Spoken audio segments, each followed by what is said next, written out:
Fala, meu amigo internauta que nos acompanha pelas redes sociais.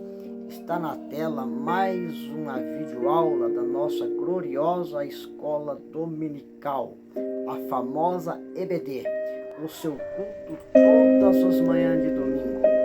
Fica conosco e tenha uma boa aula.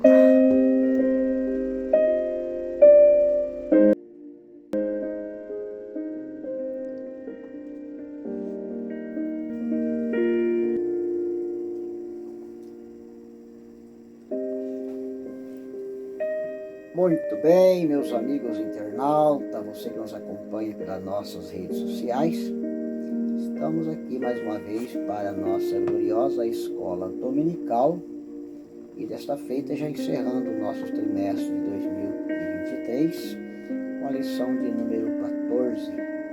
Foi um prazer estar com vocês que nos acompanhou durante o trimestre, onde nós aprendemos uma série de lições intitulada Até os Confins da Terra, pregando o Evangelho a todos os povos até a volta do Senhor Jesus. Uma missão incumbida à Igreja de Cristo. Graças a Deus por isto, né? Hoje então, meus amados, nós vamos tratar da lição que vai falar sobre a missão e a volta do Senhor Jesus. Você que tem uma Bíblia aí em sua casa, pode nos acompanhar a leitura do texto bíblico, que nós vamos dispensar a leitura aqui. Se encontra em Mateus capítulo 24, versículo 3 ao verso de número 14, onde está o texto básico para a nossa meditação. Muito bem, nossa lição ela tem o texto áureo que diz o seguinte: este evangelho do reino será pregado em todo o mundo em testemunho a todas as gentes, e então virá o fim. Eu gostaria de esclarecer quanto a este versículo. Observe que a lição ela vai tratar da missão e a volta do Senhor Jesus. Este versículo que nós acabamos de ler, de Mateus capítulo 24 e versículo 14, ele está se referindo ao fim de todas as coisas, e isso se dará no milênio. Então ele talvez não encaixe muito bem para com essa lição, porque a volta do Senhor Jesus não é o fim de todas as coisas, não é o fim da humanidade, o fim desse planeta, mas é para arrebatar a igreja, levar a igreja para a glória, onde nós passaremos 7 anos entre bodas de cordeiros, tribunal de Cristo e bodas do Cordeiro, e aí voltaremos para reinar com Cristo 1000 anos. No final do 1000 anos, então, é que será o fim de todas as coisas. Mas, de qualquer forma, não vamos descartar o versículo como importante para a nossa meditação e o nosso elevo espiritual. A nossa verdade prática diz assim: a grande comissão deve ser cumprida antes do arrebatamento. Ou seja, a grande missão foi dada à igreja, não foi dado para os que vão ficar aqui. Então, a igreja vai ser arrebatada. Após o arrebatamento, nós teremos então 1000 anos de paz, que chamamos de milênio. Então, a grande comissão deve ser cumprida pela igreja no período, no tempo que nós chamamos do Evangelho da Graça. É o Evangelho que nós pregamos, graça, favor não merecido. Então, esse Evangelho precisa ser pregado a todas as gente em testemunho de Cristo, até que todos os povos sejam alcançados para Cristo. Então o Senhor virá e arrebatará a sua igreja. Esse evangelho, o evangelho do reino, será pregado, ou seja, alcançando o mundo até que Cristo volte. Mateus capítulo 24 e versículo 14, que nós já lemos, né? A volta de Cristo é para arrebatar a igreja, a fim de dar no final do milênio o que culmina com o juízo final. Então já temos uma pincelada sobre isso. A mensagem do reino é a mensagem do Novo Testamento, que é chamado o Evangelho da Graça, enquanto o Evangelho do Reino pode ter tido como a pregação da grande tribulação, conforme pensam alguns teólogos, né? Sobre a volta de Jesus, nós sabemos que o dia e hora ninguém sabe. O dia da volta do Senhor será como um ladrão, ou como um relâmpago que sai do Oriente e mostra até o Ocidente. O que ilustra bem também a parábola das 10 virgens, quando 10 as 5 estavam preparadas e 5 não estavam preparadas. E aí ouve-se um grito, ou seja, um alarido. Aí vem o esposo.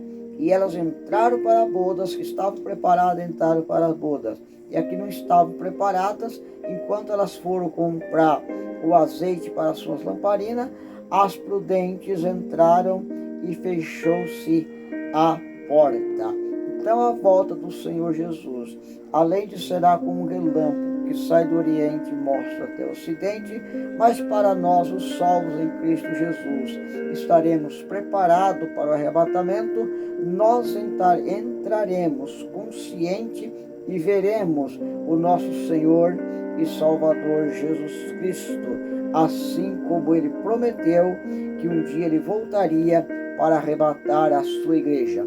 Mas enquanto isso não acontece, cabe a nós anunciar o Evangelho da graça, o Evangelho da salvação aos povos, às nações, tribos e línguas, tanto quanto podemos alcançar. Esta é a missão da igreja nos dias atuais.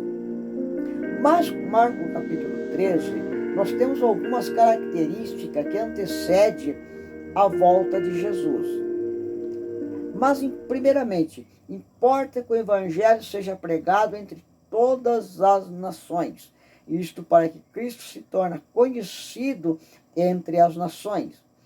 E outro cumprimento que prenuncia a volta de Jesus são os acontecimentos dos últimos dias.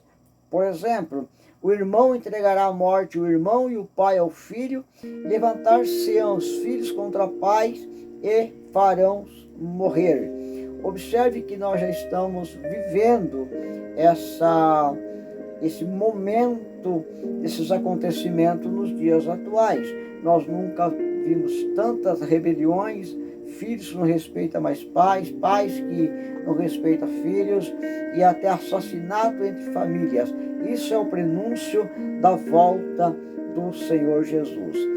Outro sinal bastante marcante da volta do Senhor Jesus, que já está no nosso meio, de uma forma sorrateira e muito disfarçada, é que sereis odiados por todos, por amor do meu nome, mas quem perseverar até o fim será salvo. Não parece no Brasil, por exemplo, um país chamado evangélico, talvez falar de perseguição seria quase com incógnita.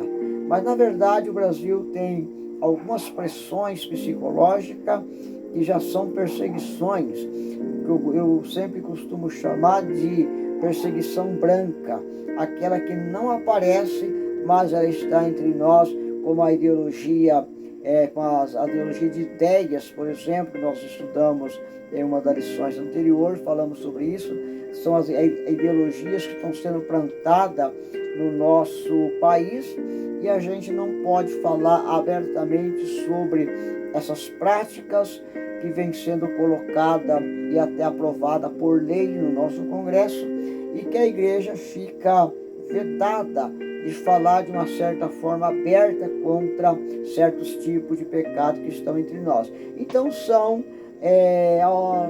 alguns acontecimentos, algum tipo de odiar o povo de Deus com leis, com formas de se respaldar em artigos da nossa lei, de nossa Constituição, mudando-se algumas coisas para que se molde de acordo com os bel prazer daqueles que querem prejudicar a igreja de Cristo. Então são alguns ódios que estão entre nós, bem disfarçados, mas que estão aí e precisam ser observados, porque isso marca também o prenúncio da volta do Senhor Jesus. A urgência dessa tarefa é uma missão para todos. Quando a gente fala de uma missão para todos, a gente não está pensando só naquela hierarquia pastoral, evangelistas, presbíteros, aqueles que têm um cargo, que têm uma responsabilidade para com o ministério. Quando nós falamos uma missão para todos, nós estamos envolvendo toda a igreja num sentido geral. Então nós, quando falamos de igreja, a gente já pensa no sentido de liderança, aqueles que administram a obra do Senhor. Esses são aqueles que coordena, que administra, que envia, mas que se envolve de maneira bem direta com a tarefa urgente da evangelização do mundo. Quando nós falamos de membros, que é a igreja em si, uma vez que somos o corpo de Cristo, a igreja universal de Cristo na terra, a igreja em todos os tempos, em todas as épocas e em todos os lugares. Na lição, uma das lições anteriores, nós falamos sobre a missão feita por leigos. Quando a gente fala leigos, não significa pessoas analfabetas sem conhecimento, mas aqueles que aceitam Jesus e através do seu testemunho, através daquela vontade de anunciar o Evangelho, ela traz outras para o convívio cristão, é chamado primeiro amor. Então esses são os que nós intitulamos como os leigos. Pode ser até um doutor de alguma área da vida, mas não ter conhecido o Evangelho. Quando conhece o Evangelho, então, ele tem esse desejo de anunciar. Também é um leigo em relação ao conhecimento bíblico, mas a chama que arde no seu coração, o desejo de ganhar outras almas para Cristo, ou trazer ao conhecimento os seus familiares, seus parentes, seus amigos, aqueles do seu convívio social. Ele quer passar para eles a mesma alegria, o mesmo gozo, a mesma satisfação encontrada na pessoa bendita de Jesus. Então, são esses as pessoas que nós chamamos de leigos, embora culturalmente formados, mas são leigos em relação à palavra de Deus. Então, é uma missão para todos, desde o mais sábio ao menos sábio, desde o mais intelectual ao menos intelectual, desde o mais velho, ancião, ou do adolescente. Todos precisam estar envolvidos com a obra da evangelização, porque é uma tarefa urgente. Que existem duas urgências aqui que eu gostaria de destacar. Primeiro, é a urgência que nós temos da volta do nosso Senhor e Salvador Jesus Cristo de um modo coletivo para arrebatar a sua igreja. Outra forma urgente é que Jesus pode voltar no individual. Pode voltar para mim e voltar para você depois. Então também é urgente porque nós não sabemos o percurso da nossa vida. Quantos dias vamos ficar por aqui? Se vamos subir com o arrebatamento ou o Senhor vai nos levar antes?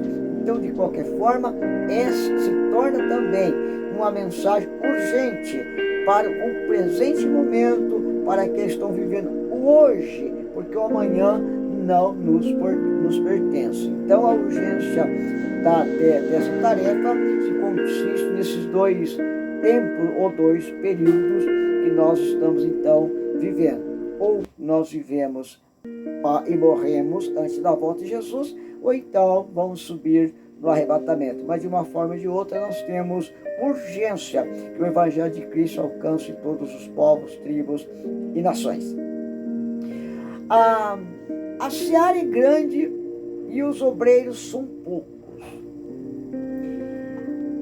Isso parece um pouco meio constrangedor até dizer que os obreiros são poucos.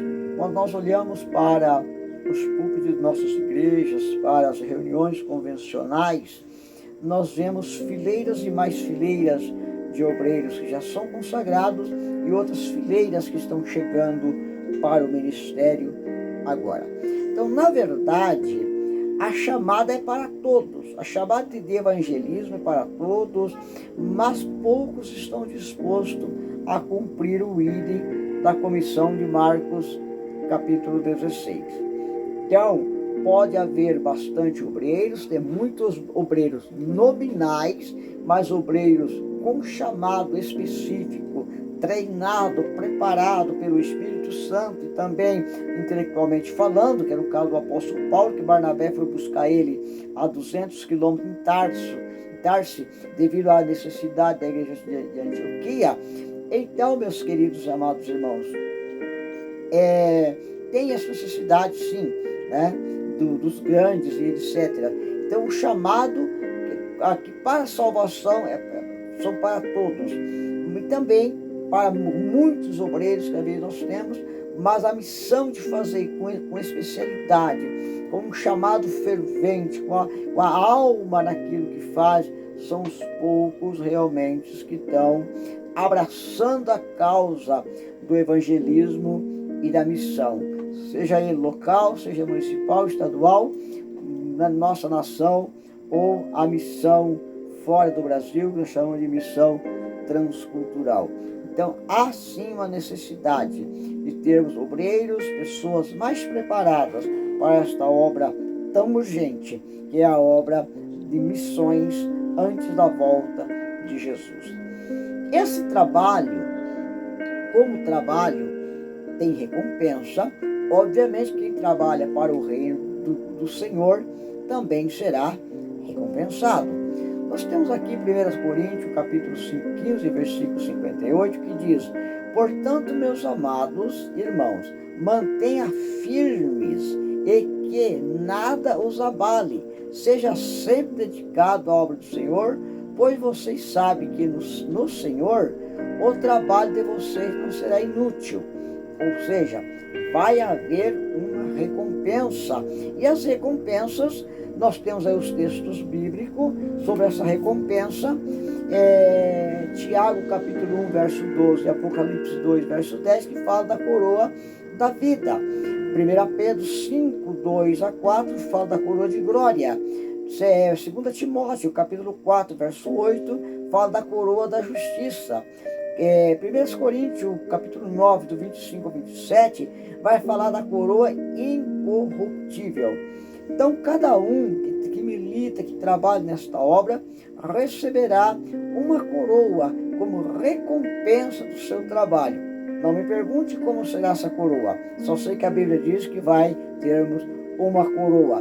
Assim como o atleta corria e ele recebia uma coroa feita, uma coroa de louro, que com o tempo acabava, murchava e via a ser destruída, assim nós vamos ganhar uma coroa, porém incorruptível, uma coroa de glória, uma coroa de justiça, uma coroa da vida, que não será destruída. Essa é a nossa recompensa pelo trabalho que nós fazemos. O versículo diz que nosso trabalho não é vão no Senhor, ou seja, tudo que nós fazemos para a obra, além de sermos recompensados nesta vida, muito mais ainda na vida eterna, porque a vida eterna é uma vida que não se acaba. Esta vida que nós estamos vivendo aqui são uma vida passageira, como a lírio do campo, que nasce de manhã, corta-se, murcha à tarde, morre à tarde. Assim é a nossa vida. Nós estamos aqui de passagem. E todos o que fazermos para Deus, há um galardão. E esse galardão será dado a cada um no dia do juízo, no tribunal de Cristo, aonde a Bíblia diz que um vai passar como palha, como feno, outro como madeira, mas alguns como ouro e como prata. Embora que talvez alguém não tenha nenhuma obra que vai passar pelo fogo e vai resistir, mas o tal será salvo pela graça, porém sem nenhuma recompensa. Então vale a pena nós esforçarmos e fazermos a obra do Senhor enquanto temos esta oportunidade, saúde e vida, para poder trabalhar e granjearmos as nossas recompensas. Meus amados, com relação à volta de Jesus, nós temos aqui, quando nós falamos da urgência de missões, nós temos aí o Tratado de Lausanne, que possivelmente aí mais de 150 nações participaram desse tratado. Então foi aonde eles tiveram algumas recomendações, fizeram algumas recomendações, alguns acordos entre os países ali presentes, e eu consegui transcrever para cá algumas coisas. Por exemplo, acreditamos que o Evangelho são as boas novas de Deus para todo mundo. E por sua graça decidimos nos obedecer o mandamento de Cristo, de proclamá-lo a toda a humanidade e fazer discípulos de todas as nações. Desejamos, portanto, reafirmar a nossa fé e a nossa resolução e tornarmos público o nosso pacto. E aí dentro desse pacto, existe ali todos os tratados e etc. E eu selecionei aqui algum desses tratados, desses pactos que foi definido no Pacto de Lausanne. Por exemplo, o propósito de Deus, a autoridade e o poder da Bíblia, a unicidade e a universalidade de Cristo, a natureza do Evangelho, a responsabilidade social cristã. Isso é muito importante, que não é só pregar o Evangelho, mas precisamos ter responsabilidade social nas nossas igrejas, a igreja e a evangelização, a cooperação na evangelização, esforço conjugado de igrejas na evangelização, a urgência de tarefas evangelísticas, evangelização e cultura, educação e liderança, conflitos espirituais, liberdade e perseguição, poder do Espírito Santo e o retorno de Cristo. Então esses foram os itens que foram tratados nesse tratado de Lausanne. Temos aqui um interessante, o pontinho 8, que fala esforço conjugado de igrejas na evangelização. Pelo que dá para entender aqui, é que no Tratado de Lausanne não existe separação ministerial. Não existe campus ministerial, onde eu posso pregar num e não posso pregar no outro.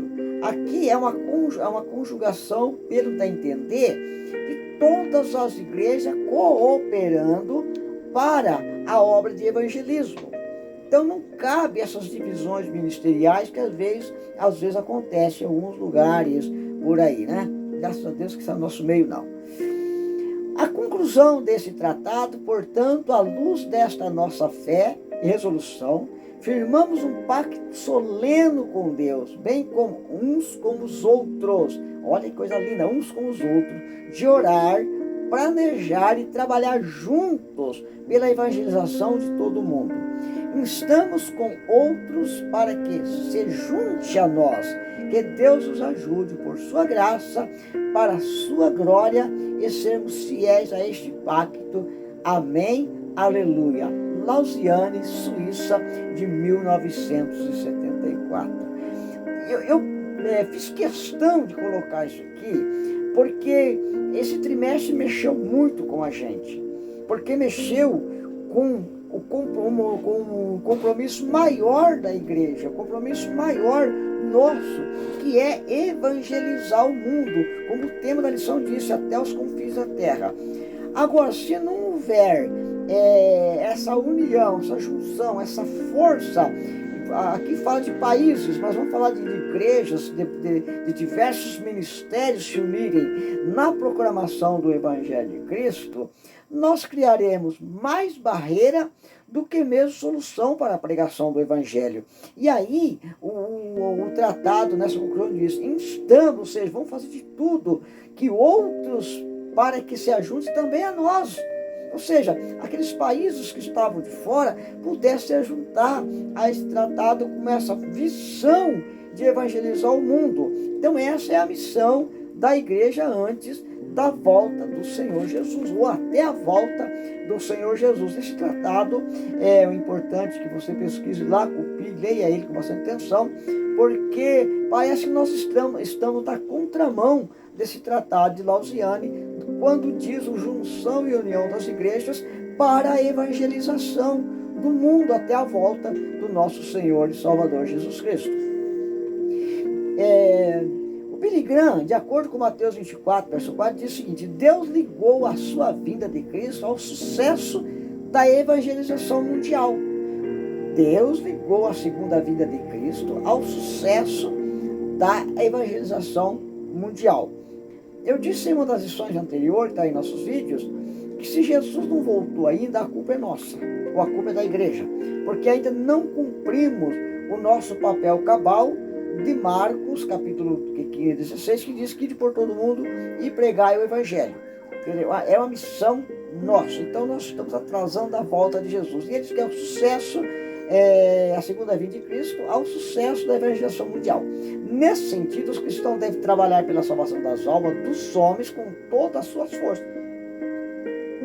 Para esse serviço, temos a cooperação do Espírito Santo e a vontade de Deus, que não deseja que alguém se perca. 2 Pedro capítulo 3, verso 9, vai falar disso, que antes que todos venham ao conhecimento da verdade.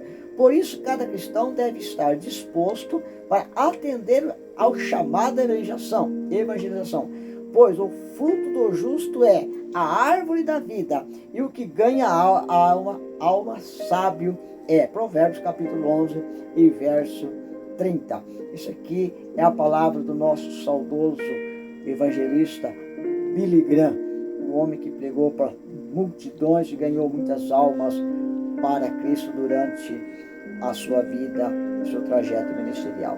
O chamado a volta de Jesus Cristo atrelada à obra missionária. Aqui voltamos praticamente ao ponto do título da lição. Pregar o evangelho é responsabilidade de todo cristão.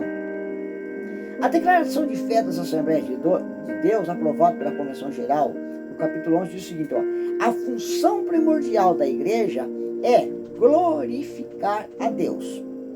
Isso é feito por meio da adoração e evangelização. Dentro desse contexto, eu uso dizer que nós somos chamados nós somos salvos somente para duas coisas: para adorar e glorificar o Senhor e pregar o evangelho. Nós só fomos salvos para essas duas coisas. O que vem depois nós chamamos são acessórios espirituais, né? Que obviamente que temos aí grandes trabalhos são feitos além disso, mas são acessórios. Mas o nosso objetivo mesmo, quando salvo, é adorar a Cristo e anunciar o evangelho. E isso fica bem claro na nossa declaração de fé. A missão de proclamar o evangelho da salvação ao mundo todo, anunciar que Jesus Cristo salva, cura, batiza com o Espírito Santo e que em breve voltará. Isso está na nossa declaração de fé, ou seja, das Assembleias de Deus, declaração de fé das Assembleias de Deus. Sei que tem muitos internautas que não são das Assembleias de Deus, mas se você estiver interessado em conhecer um pouquinho mais, você pode adquiri-las nas livrarias evangélicas, qualquer uma da livraria evangélica que represente o CPAD, você vai encontrar esse livro lá, muito bom, para você se inteirar um pouquinho mais sobre a nossa declaração de fé. Chamado para a igreja. O tempo está próximo, não temos tempo a perder com as luxúrias de ministérios e status social. Isso aqui é muito interessante. Não temos tempos a perder, com as luxúrias de ministérios e status social. A nossa preocupação não é termos grandes ou monstruosos templos para status social e luxúria ministerial, mas é anunciarmos o evangelho naqueles lugares onde os bancos são feitos de madeiras roliças, muitas das vezes cobertas com sapés, capins, assim por diante, e às vezes nem cercadas são. E quando chove, chove dentro, mas o povo estão ali glorificando a Deus. Não tem luxúria ministerial. Não existe terno de última geração nem sapato de várias cores. O que tem ali é a operação do Espírito Santo. E é isso que nós precisamos para as igrejas brasileiras do século XXI. Isso pode doer um pouco, mas é a pura realidade que nós precisamos proclamar ao mundo de hoje, principalmente para o nosso Brasil. A nossa missão é ganhar alma e nada mais do que isso. Ganhar almas e nada mais do que isso. Cedo venho, bem-aventurado aquele que lê, os que ouvem as palavras dessa profecia, e guarde as coisas que não estão escritas, porque o tempo está próximo. Se João, escrevendo o livro de Apocalipse, na visão quando estava na ilha de Pátimo, o tempo já estava próximo para ele naquela época, os senhores poderão calcular ou imaginar, 2000 anos depois, quanto nós já avançamos nessa aproximação da volta do Senhor Jesus.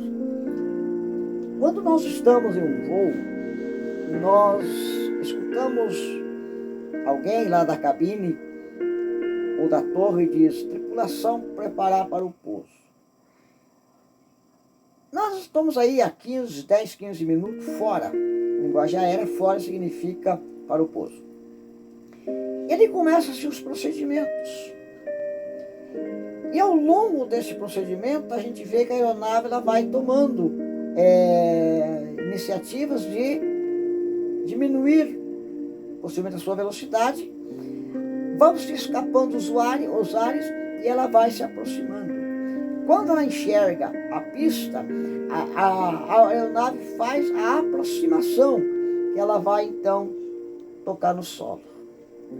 2000 anos depois da visão que o apóstolo João teve na ilha de Pátimo, a tripulação estava preparando para o pouso. E agora, meus amigos internautas, nós estamos na aproximação da pista. Já estamos na cabeceira da pista. Os frachos estão se abrindo. E o pouso da volta de Jesus está nos minutinhos finais. Está na contagem regressiva. E o que nós temos feito para o reino do Senhor? O que nós temos feito para ganhar almas? Qual é a nossa preocupação com esse tempo que está próximo? Se estava tão próximo para João, como não está tão próximo para nós hoje? Quanto tão perto está a vinda do Senhor Jesus? Isso é sério, precisamos pensar nisso. Com as nossas considerações finais, ou as nossas palavras finais, em relação à nossa lição desse dia, a Igreja de Cristo deve ter em primazia a obra de missões, seja ela missões nacionais ou missões transcultural. Essa obra é urgente. Jesus está voltando e o que vamos apresentar a Ele? Estamos granjeando com os talentos em Cristo Jesus. Essa é a nossa missão. E Paulo diz: ai de mim se não pregar o Evangelho. Ai, essa palavra ai é muito pesada. E Paulo diz: ai de mim se não anunciar o Evangelho. Meus queridos e amigos, meus irmãos em Cristo, meus que nos acompanham pelas redes sociais, nossos internautas, é momento de nós despertarmos dessa letargia espiritual, porque Jesus está voltando e missão e a volta do Senhor Jesus é uma realidade para a igreja no tempo presente. O nosso muito obrigado, que Deus nos abençoe e até o nosso próximo encontro, se Deus assim nos permitir.